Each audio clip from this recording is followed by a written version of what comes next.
Minggu lalu, tanggal 7 Desember 2022 di Jerman terjadi kegegeran politik yang lama sudah tidak pernah terjadi di negara tersebut. 3.000 lebih personel polisi anti teror yang terbesar setelah Perang Dunia Kedua. Pasukan anti teror tersebut menggeledah 11 negara bagian di 130 rumah dan tempat yang diduga ada keberadaan kelompok yang akan mengkudeta di Jerman dan menangkap 25 orang yang diduga pelaku kudeta pada pemerintahan demokrasi Jerman. Mereka adalah kelompok kanan luar yang terdiri dari mantan perwira militer, juga beberapa anggota militer aktif.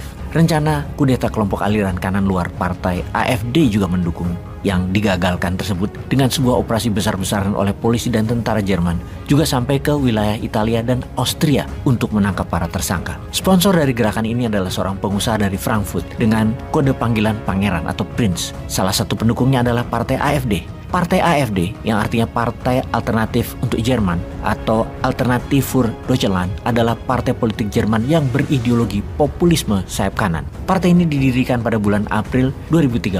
Partai yang memenangkan 4,7% suara dalam pemilihan federal tahun 2013, nyaris 5% untuk mendapatkan kursi di Bundestag, Parlemen Jerman. Kalau di Indonesia 4% ambang batas parlemennya. Lalu bagaimana rencana mereka untuk menggulingkan pemerintahan demokrasi Jerman itu? Sejak November 2021, kelompok AfD ini yang dipimpin oleh Prince Heinrich mulai membuat shadow kabinet atau kabinet bayangan yang mana mereka sudah siap mengambil alih seluruh pemerintahan demokrasi Jerman ini. Mereka semua bersenjata serang yang rencananya mereka akan mengepung parlemen Jerman, Bundestag, kemudian menangkap semua parlemen Jerman, lalu merubah bentuk pemerintah Jerman. Kelompok ini menggunakan nama Reichsbürger yang artinya warga kerajaan atau warga dari kerajaan Jerman, German Empire, di mana mereka percaya bahwa negara bentukan setelah Perang Dunia Kedua itu, negara Jerman, adalah negara bentukan sekutu, bentukan Barat terutama Amerika, adalah illegitimate atau tidak sah, bukan aslinya Jerman yang berbentuk kerajaan sejak dulu kala. Kelompok ini sudah sejak lama anti negara demokrasi Jerman.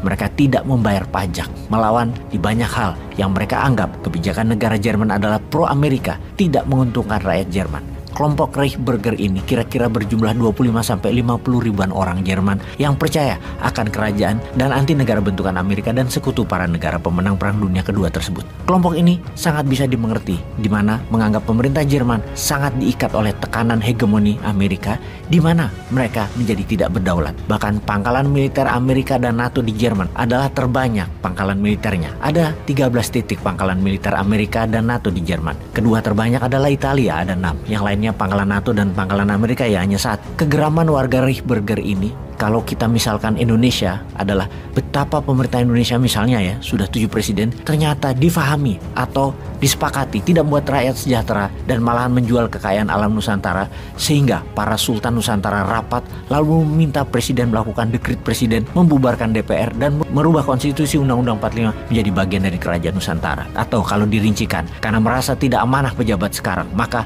daripada berulang lagi jalannya pemerintahan yang amburadul, yang katanya tahun 2024 ada pilpres, namun yang incumbent ternyata masih tetap mau berkuasa lagi tambah 3 tahunan sampai 2027. Apakah para anggota kerajaan gerah dan akan membuat strategi baru? Apa yang terjadi kalau kelompok Kesultanan Nusantara ingin mengembalikan kekuasaan raja-raja dan membuat negara sistem pemerintahannya seperti Inggris atau Malaysia? Kerajaan merupakan wasit yang adil yang akan membuat pejabat atau pemerintahan jadi ada lembaga yang bisa ngamplengi kalau pemerintahnya tidak amanah. Kembalikan Nusantara ke sistem monarki yang bergantian selama 5 tahun dipergilir oleh 10 kerajaan Nusantara misalnya. Lalu ubah presiden menjadi Perdana Menteri.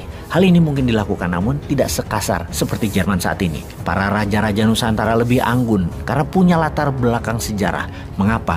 Kalau pemerintahan republik tidak amanah, maka diambil alih lagi oleh raja. Misalnya diawali dengan Raja Mataram Jogja selama 5 tahun. Lalu kemudian Raja Siak, di mana kita meniru raja di Malaysia, simbol pemersatu.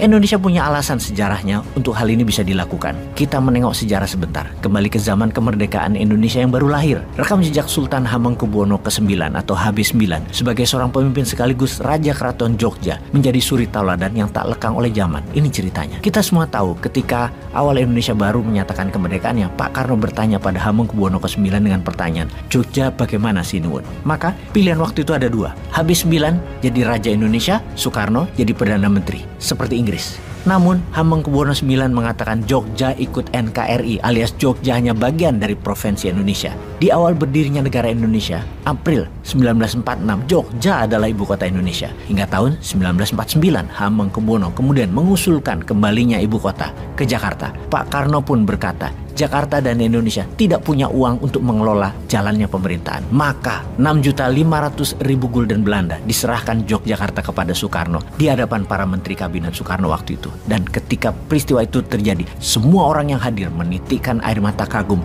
akan ketulusan Hamengkubuwono ke-9 tersebut. Tidak terkecuali Pak Karno pun menangis deras air matanya. Juga Sultan HB9. Sungguh, HB9 adalah sosok yang all out dalam memperjuangkan dan mempertahankan kemerdekaan Republik ini. Coba Anda bayangkan betapa kerennya bernegara waktu itu. Seorang Raja Jawa yang berwibawa bersatu dengan para pejabat negara juga bersama rakyat bersatu tanpa pamrih memperjuangkan dan mempertahankan kemerdekaan. 6,5 juta gulden tersebut kalau dikurskan pada saat ini kurang lebih nilainya adalah 1 triliun rupiah. Dan 1 triliun masa itu adalah nilai yang sangat besar.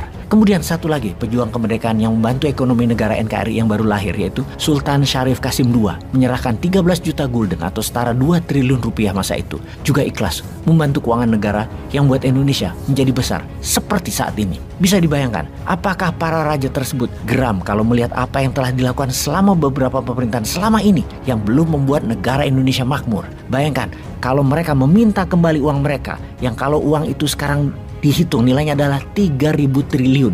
Sekali lagi, ingat Indonesia pernah melakukan centering atau redenominasi potongan nilai mata uang dari Rp1.000 jadi Rp1. Jadi uang yang harus dikembalikan adalah 3.000 triliun rupiah. Berat itu. Jadi apa yang harus dilakukan? Sing sabar ya para pemilik bangsa ini, sing sabar ya para keturunan pejuang, sing sabar ya para pejuang melihat tingkah pola pejabat yang banyak berhutang, sumber daya alam habis, pengelolaan asing dipermudah dan diberi karpet merah, sementara putra bangsa dipersulit dengan tekanan pajak yang besar. Sing sabar, jangan tiru Jerman pakai kudeta konstitusi, biarkan jangan kita yang melakukan, biarkan yang menjabat saja yang melakukan kudeta konstitusi dengan perpanjangan jabatan. Kita nggak usah, kita doakan saja. Pasti ada cara Satrio Piningit naik menjabat dengan cara yang indah. Dan bukan yang ada di etalase ini ya orangnya, yang di belakangnya bohir-bohir mata duitan, pengeruk harta rakyat, bukan. Aminin aja ya, amin, kita menang.